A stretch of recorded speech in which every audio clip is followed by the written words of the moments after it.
Hi, my name's Giles. I'm the conference chair for VERGE Food, and I want to tell you a story today about two chefs.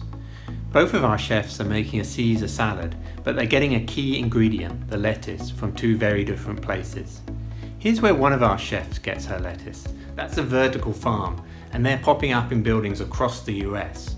Now, these vertical farms can bring dramatic sustainability benefits.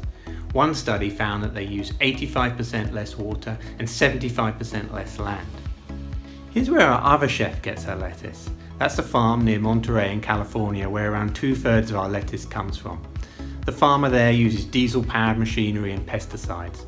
And when the lettuce is ready, it has to be driven potentially thousands of miles to get to where it's needed. So which chef is making the most sustainable decision?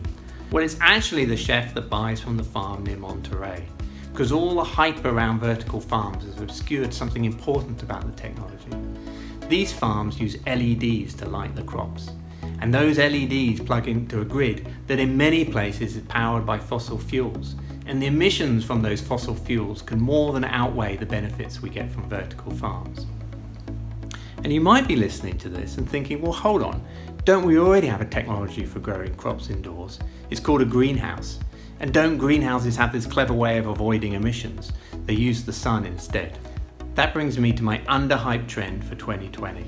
Because all the buzz around vertical farms has obscured the incremental yet equally important improvements being made by old-fashioned greenhouses. In fact, old-fashioned greenhouses aren't old-fashioned anymore. They include many of the same technologies we see in vertical farms, like machine vision to monitor the crops, and even robot pickers for harvesting. And actually, in the long run, it doesn't really matter if these trends are overhyped or underhyped right now, as long as we continue to decarbonize our grid. The big picture here is that agriculture places an immense burden on our planet, and we can ease some of that burden if we can move some of the agriculture indoors.